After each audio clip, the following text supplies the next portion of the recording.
This is retry. Sorry, I have to do this again. I didn't want to record again the first time. So you guys can listen to me one more time. Okay, this is Denise Pfeiffer in the Persuasive Speech on Internet Access.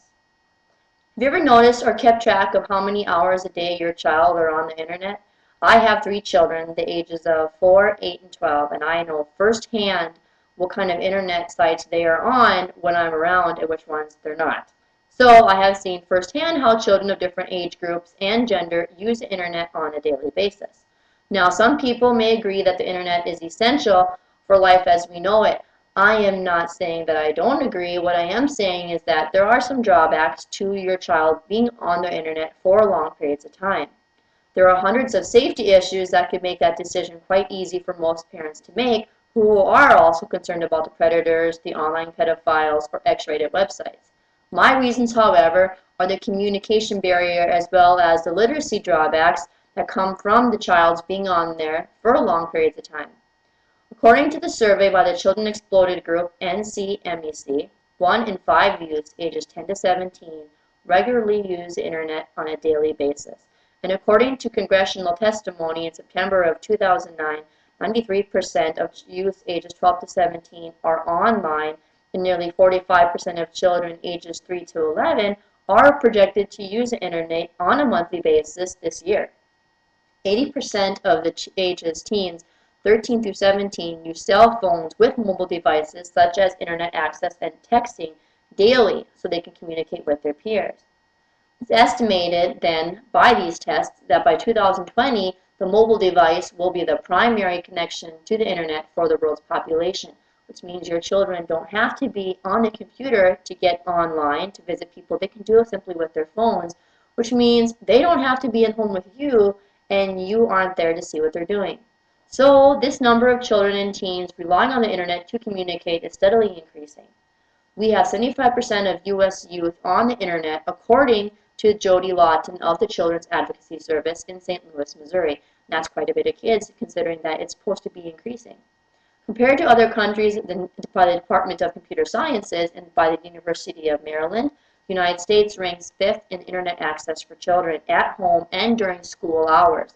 There are other countries who allow children to have Internet access while they're at school so the kids can get online and do these communication skills, but theirs are mostly for research purposes.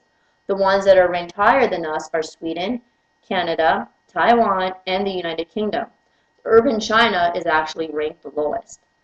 Popular sites used by the youth are blog sites, which means you can post comments for everyone else to read or instant message back and forth. Such sites are MySpace, Twitter, and Facebook. These are also thousands of other private sites are available to your kids, and even though it says they must be 18 to enroll, a lot of children can easily get on because there's no way of making sure the information, like the birthdays, is honest and put forth by an adult who is there. Since Children's Online Privacy Act of 1998, there now has to be a definition for websites that are given to children. You can't just post whatever you want and call yourself a children's website. The bottom line is that it's getting harder for those that are trying to post sites for children when they aren't actually made for children.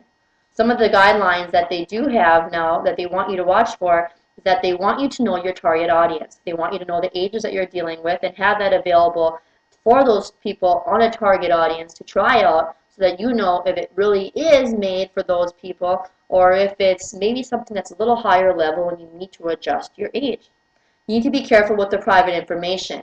You can't enter in certain information that would allow outside people or outside sources to get contact to your child to get more information, which could lead to criminal offenses.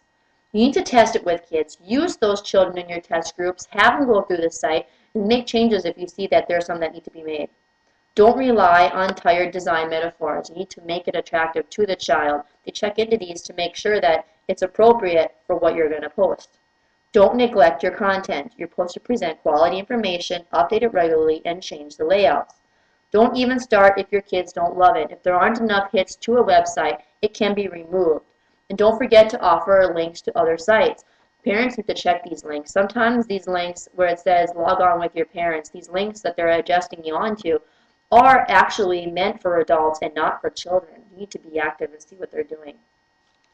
Remember the days when there were pen pals and writing letters? Kids knew how to write. They knew the grammatical rules and they followed them, and they were very good at drafting papers.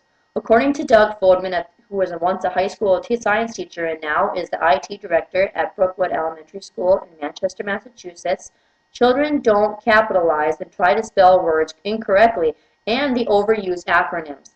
Some examples of things they're using is LOL, which means laugh out loud, BRB, be right back, and do you know what NTM means?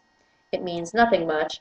Kids are writing them like that online, and I work in a child situation at a school, and I notice that some of those errors are being added to their papers. One of the ones I commonly see is the letter 2 or the number 2 used instead of the word 2, and the number 4 used instead of the word for.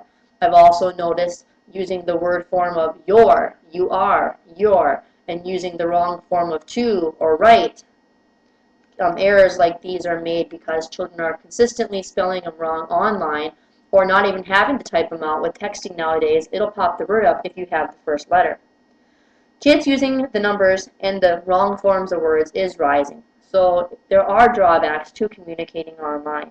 The bottom line is that you need to talk to your kids instead of instant messaging them yourself on their cell phones. You need to communicate with them. It's fine to go online with your children and to see what they're looking at, and you have to trust them, I understand, but sometimes it's a better idea if you know what they're on. Be involved. Check out the sites yourself. See firsthand what's being posted.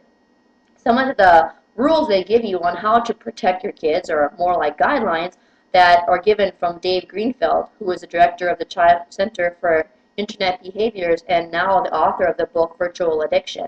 He does give you a few tips. One is to talk to your children. Let them know they can come to you if they're uncomfortable about anything they experience online without fear of being scolded. Keep the family computer in the open, such as the living room. Children are less likely to sneak into a dark corner of the web if they know a parent may suddenly look over their shoulder. Watch for warning signs of problems, such as falling grades, skipping school, personality changes, reluctance to leave the computer, or decreased time with friends. Set rules and talk about your expectations. Change the rules as your child matures. The rules for my 12-year-old are very different than the ones for my 8 or 4-year-old. Help initiate real-world activities for your child through school and religious organizations or a sports team. If your child's life is good overall, chances are he or she is less likely to get in trouble. Go online together with your child. Check out baseball scores, learn about a constellation, and then go outside with your child and see it firsthand. Share interests and have fun. What I'm trying to say is person-to-person communication is always the best. Keep that with your children. I'm not saying don't allow them on the internet, but try to regulate what they're on and how long they're on. Maybe they'll develop a sort of conscience about the content they're looking at, and you can start trusting them on a more basis. You're invited to protect your child on a daily basis. Please be there for them. Thank you.